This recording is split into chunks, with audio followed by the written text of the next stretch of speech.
అయ్యయ్యో, నాకు ఇన్ని తెలివితేటలు నా దేవుడు చదువు ఇవ్వలేదే. ఏంట్రా? అబ్బాయి ఏం లేదు.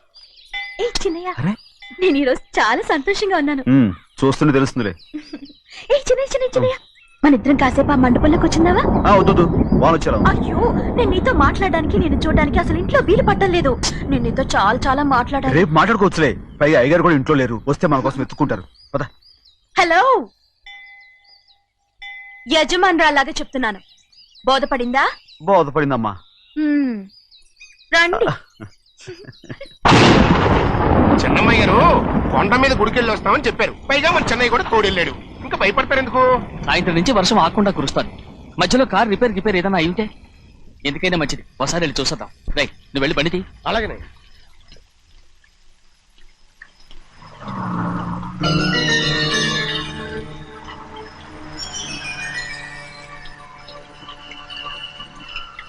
చూడండి, ఆ కారు మందే అనుకుంటానండి. అవునయ్యా, ఆ బండి 288. నేను అప్పుడే చెప్పాగా బండి రిపేర్ ఏదన్నా అయి ఉంటుందని. రై, పక్కన ఆపరా. చాలా పొద్దుపోయింది, ఇంటికి పోవా?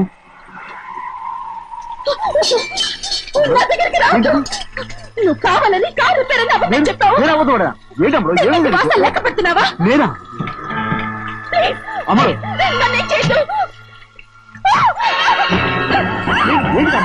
పిచ్చి పట్టిందా? నీకే మొన్న వచ్చి పట్టింది. నా ప్రాణం పోయినా నీకు లోగను. ఏంటమ్మా నువ్వు చేసే పని? ఏంటి అమ్మడు? చూసారు చూసారా?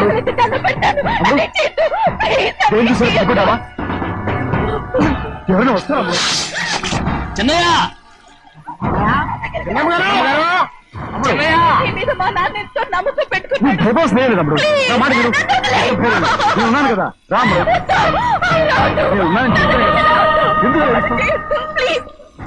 ఇంకొమ్మడు నువ్వేం భయపడగలరు, నా మాట విను. అమ్మడు ఆగమంటుంటే ఏంటి పిచ్చిదానిలాగా?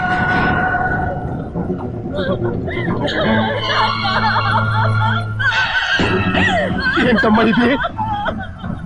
చెప్పమ్మా, చెప్పు. కారు పేరు చెప్పి నన్ను మండపంలోకి తీసుకొచ్చాడు. వర్షం పడుతుంది, కారు రిపేర్ చేయలేమని ఇక్కడే ఉందామని నన్ను అదోలా చూశాడు. నాకు చాలా భయం వేసింది. ఏం పర్వాలేదు, నడిచనే వెళ్ళిపోదాం నేనంటే, నువ్వు విదేశాలు చదువుకుని వచ్చావు, ఆ మాత్రం అర్థం చేసుకోలేవా? ఈ ఒక్క రోజుకి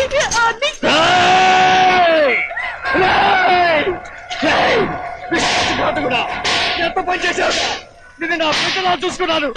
అలాంటిది నా కూతురు పట్టి పిచ్చేస్తావా? నువ్వు మనిషివి కాదురా, నువ్వు మనిషివి కాదు, రాక్షసుడివి. తల్లిపాలు తాగి నమ్ముకుంటే నీచుడురా. నాకే వచ్చిన నయ్యవచ్చుడు. ఒరే ద్రోహి, ఇవాళ నుంచి నేను చచ్చిపోయాను అనుకోరా. ఇక నా ఇంటి గడప పక్కతో నిన్ను ఎలా పెంచాను రా? నా సొంత బిడ్డ కన్నా ఎక్కువగా పెంచాను. ఆ ఒకే ఒక్క కారణంగా నిన్ను ప్రాణాలతో వదులుతున్నాను. నేను వాహనాలు చూపించుకో. ఇదే ఇంకోనైతే నువ్వు చేసిన తప్పుకి నరికేసి ఉండేవాడు.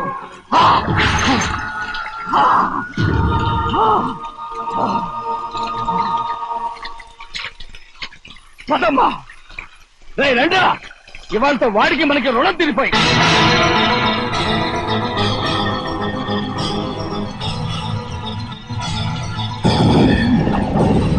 చిన్నబ్బాయి వద్దు, చిన్నబ్బాయి వెళ్ళొద్దు, నా మాట విను. 2 కుటుంబాలు కలవబోతున్నాయి. వద్దు చిన్నబ్బాయి. చిన్న వెళ్ళొచ్చినా, నా మాట విని చిన్న వెళ్ళొచ్చినా. ఆగో, ఎక్కడికి వెళ్తున్నావు? ఒక నౌకరేదవా నా అక్క కూతురు ఒంటి మీద చెయ్యేశాడని తెలుసు కూడా నన్ను నోరు మూసుకుని కూర్చోమంటావా? అటు తప్పుకున్నాయా? వాడి కాలో చెయ్యం నరకందే నేను నిద్రపోను. నరికేస్తే నీ పగ చల్లారిపోతుందా? అందుకని పరువు పైన పర్వాలేదని చేతులు ముట్టు కూర్చోమంటావా? బుర్రుందిరా నీకు? వాడిని చంపేసి జైలుకెళ్ళి కూర్చుంటావా? పర్వాలేదు, జరిగింది విని గాజులు తొడుక్కుని కూర్చోవడం కంటే అదే మేలు. ఊళ్ళో నలుగురు చేత మొహం మీద ఉమ్మయించుకోవడం కంటే జైలుకెళ్ళడమే మేలు. తప్పుకో. వద్దు బాబు, నేను చెప్పేది కొంచెం విను. మా నాన్న చిన్నయ్య నెత్తి మీద పెట్టుకుని ఊరేగాడు.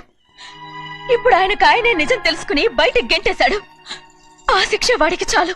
కానీ మీ చెల్లెలు పరువు పోయిందే, దానికి కారణమైన వాడిని నేను ఊరికే వదిలేయాలా? నువ్వు వాడిని నరికేస్తే జరిగింది మాసిపోతుందా? పోదు, కానీ కోపం కొంచెమైనా తగ్గుతుంది కదా. 2 రోజులు ప్రశాంతంగా ఉంటే అన్ని కోపాలు పోతాయి. అవును, నువ్వు కూడా 15 సంవత్సరాలుగా ప్రశాంతంగానే ఉన్నావు, కానీ మీ నాన్నకి నీ మీద కోపం పోనేలేదే. అలాగే నేను కూడా. తప్పుకోవద్దు.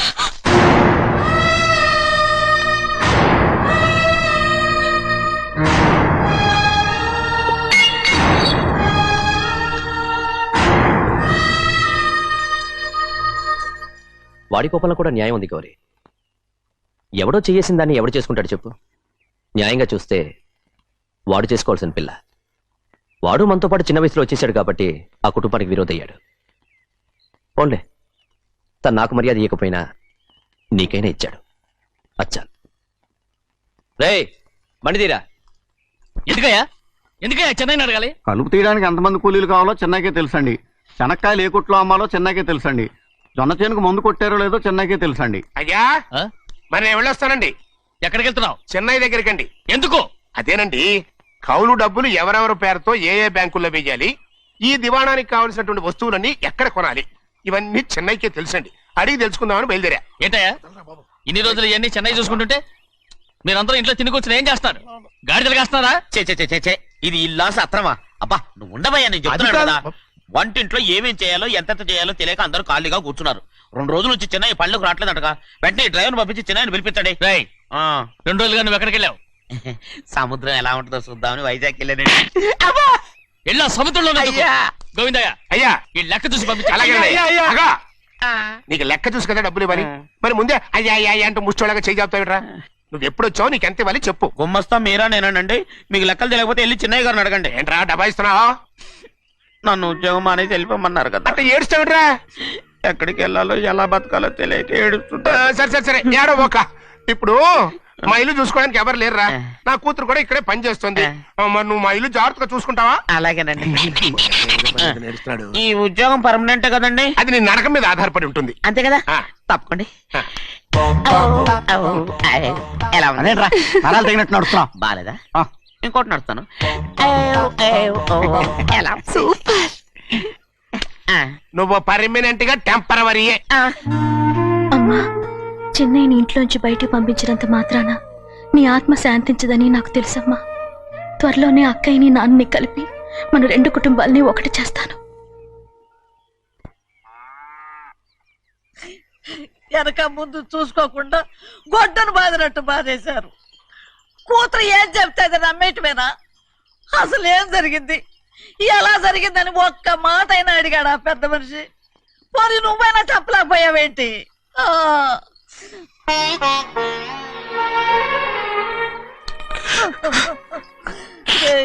చిన్నయ్య ఏడుస్తున్నావయ్యా? పెద్దయ్య కొట్టాడని బాధపడుతున్నావా? అబ్బే, పెద్ద కొట్టిన దెబ్బలు కాదని నేను బాధపడుతుంటా. ఈ నెలలో ఒక్కరోజు కూడా నేను ఆయన విడిచిపెట్టి ఉండలేదు. అలాంటిది 2 రోజులు అయిపోయింది ఆయన చూసి. అదే బాధగా ఉంది. బాధ ఇదే. చిన్నయ్య చూడు, ఎవ్వరికి కనపడకుండా పెద్దయ్య గారిని చూసిరారా, అప్పుడు నీ మనసు స్థిమిత పడుతుంది. లేదే, ఆయన తప్ప ఆయన తెలుసుకుని నాకు కబురు చేసేంత వరకు నేను ఆయన మొహం చూడను. ఆ దొంగ ముఖంది నీ మీద మనసు పడ్డట్టు నాటకం ఆడింది అనుకో. అది నీ యజమాని కూతురు అని తెలుసు కదా, నువ్వెందుకు మనసు పడ్డా? సిగ్గిడిసి తన అందరి ముందు పంపు సెట్ దగ్గర స్నానం చేస్తూ నా మీద పడ్డప్పుడు కూడా నేను మనసు పడలేదే. కానీ ఒకరోజు, అయ్యో ఏంటి తమ్ముడు మధ్యగా పోయిందేంటి? పుస్తకాలన్నీ తగలబెడతావు, పైగా చదువుకో డిగ్రీ కాగితం కూడా మంటలు పడేస్తావేంటి? ఏమైంది నీకు? ఇదిగో మర్యాదగా మంటలవి. అవి నేను చదివి సంపాదించుకున్న డిగ్రీలు. వాటిని మంటల్లో వేస్తాను, చిప్పేస్తాను, నా ఇష్టం. అది అడిగే హక్కు నీకు లేదు. అవి మంటల్లో వేయకపోతే ప్రాణానికి ప్రాణంగా చూసుకుంటున్నావే మా నాన్న. ఆయన మీద ఒట్టు ఇల్లు ఇలా పడి చేస్తాను. వెయ్యి.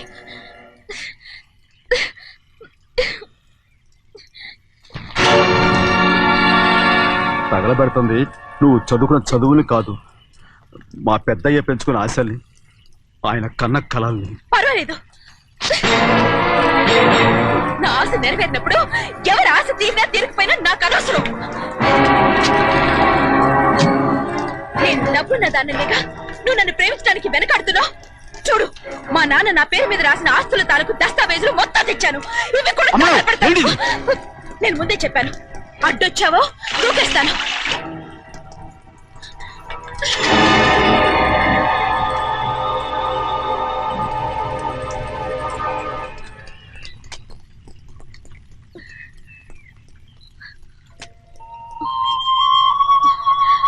చూడు, ఇప్పుడు నేను ఒట్టి ప్రభావతిని. నాకు చదువు లేదు, డబ్బు లేదు. ఇప్పుడేనా ఒప్పుకుంటావా? మరి చిన్నపిల్ల మాడతావేటి? ఎన్ని చెప్పినా సరే నువ్వు మా పెద్ద కూతురువి. అలాంటిది నేను పెళ్లి చేసుకోవడం ఏంటి? మరి అర్థంగా మాడతావు.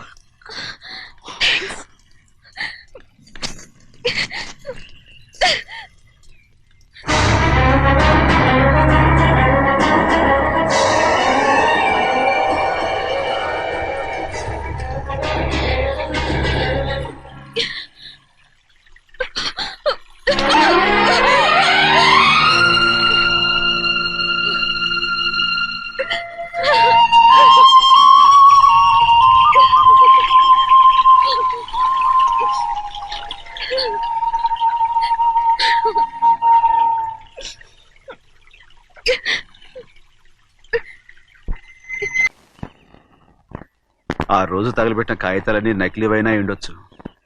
తనకు తెలుసుగా నేను చదువురాని మొద్దునని. ఆ పాపిష్టిది ఎంత నాటకం ఆడింది, నీ మీద ఎంత పగబోనింది. అసలు నువ్వు చేసిన తప్పేమిట్రా?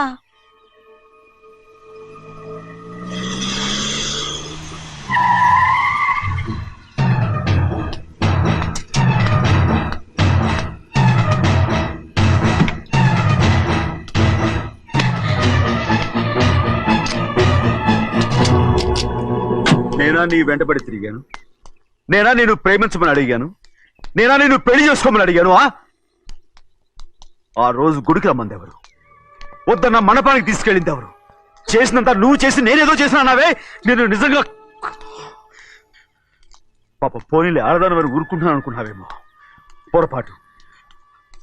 నన్ను ఎంతగానో నమ్మిన మా అయ్యగారు నన్ను అనుమానించి తప్పుపట్టారే, దానికి ఆ రోజు నా నోరు మూసుకుపోయింది. కానీ ఈ రోజు మాత్రం నేను ఊరుకునేది లేదు. చెప్పు, ఎందుకు చేసావు పని? కారణం చెప్పు.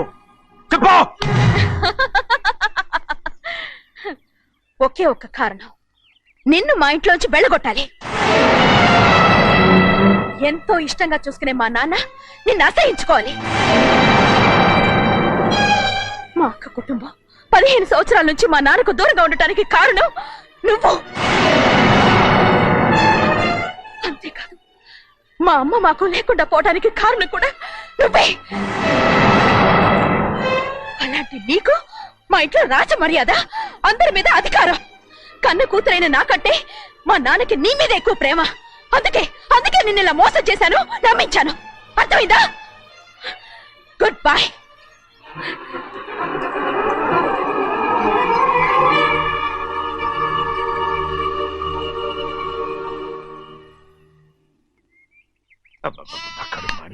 ఏంటి నాన్న, బాగా ఆకలాతుందా? అవునమ్మా, ఇడ్లీ దమ్మని ఆ బస్సు గాని పంపించి 2 గంటలైంది. అప్పటికి ఆలస్యం అవుతామని నా బండి కూడా ఇచ్చి పంపించా. వచ్చేసా.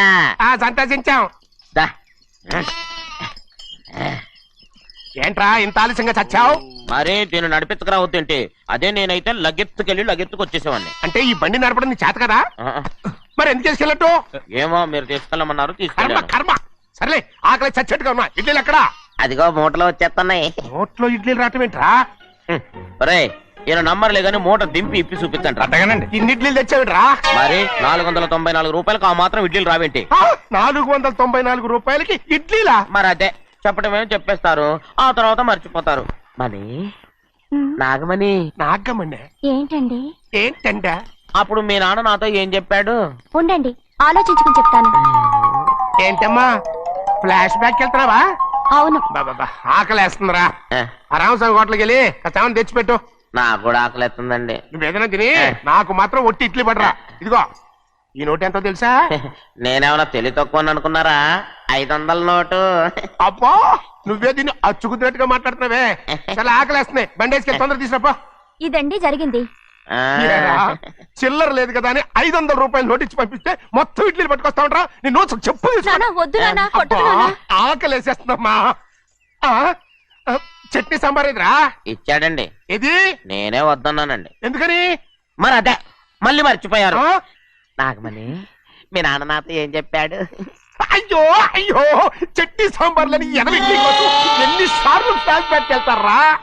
ఏదైనా తిని నాకు మాత్రం ఉట్టి ఇడ్లీ పడరా. ఇదిగో ఆయనకు అర్థమయ్యట్టు మళ్ళీ చెప్పు. నాకు మాత్రం ఒట్టి ఇడ్లీ పడరా. అయ్యో, రేయ్, నువ్వు నా కంటి ముందు చెప్పా. ఆయనతో పాటు నేను బయటికి వెళ్ళిపోతాను. ఎందుకంటే ఆయన నేను వద్దు! మీ దిక్కుమాలిన ప్రేమ కథ వినే ఓపిక ఎవ్వరికి లేదమ్మా. అయినా నువ్వు అనేది ఏముందిలే, అతను లేకుండా నేను బతకలేను అంటావు అంతే కదా. అవునా అయితే ఒక కండిషన్ రా. ఏంటి? నువ్వు చాలా తెలియగలవాడవని ఈ ప్రపంచానికి, నీ ముఖానికి ప్రపంచం దాకా ఎందుకు గాని ఈ ఊళ్ళో నిరూపించుకో. నా కూతురు నీకు ఇచ్చి పెళ్లి చేస్తా. వాకే వెరీ వీచి. అయితే నువ్వు ఇంటి నుంచి బయటికి వెళ్ళరా. బయటికి రా. రండి. అయ్యయ్యో నా కాళ్ళు చేతులు ఆటలు లేసే. మీరెందుకు వచ్చారయ్య గారు? కబురు పెడితే నేనే వచ్చేదాన్నిగా. కూర్చోండి అయ్యా, కూర్చోండి. చిన్నయ్య టౌన్కి వెళ్ళాడు, ఏదో కొట్లో పని చేస్తున్నాడు. తలరాట దాన్ని ఎవడు మార్చగలడు? నేనేం వాడిని చూడటానికి రాలేదు, నిన్ను చూడటానికి వచ్చాను. అవును, వారం వారం డబ్బుల కోసం వచ్చేదానివి 2 వారాలుగా ఎందుకు రాలేదు? అయినా నా బాధ్యత నేను చెయ్యాలిగా. ఇదిగో తీసుకో. డబ్బొద్దండి. నీ మనవడిని నేను ఇంట్లోంచి తరిమేశాను వద్దంటున్నావా? ఇది నీ మనవడి కోసం కాదు, నీ కొడుకు కోసం నేను చెయ్యాల్సిన బాధ్యత. ఆనాడు ఊరంతా నా బిడ్డ తప్పు చేశాడన్నా, మీ మనసుకి మాత్రం తప్పు చేశాడనిపించలేదు. ఈ రోజు నా మనవడు కూడా ఏ తప్పు చేయలేదు. ఆ విషయం మీరు తెలుసుకుని వాడిని ఏ రోజు పనిలోకి రమ్మంటారో ఆ రోజే డబ్బు తీసుకుంటాను. నీ మనవడు చేసింది నేను కళ్ళారా చూశాను. దాని గురించి మాట్లాడాలంటే నాకే అసహ్యంగా ఉంది. డబ్బు తీసుకుంటావా లేదా? వద్దు బాబు. ఈ రోషమనాలో నేను చూస్తాను.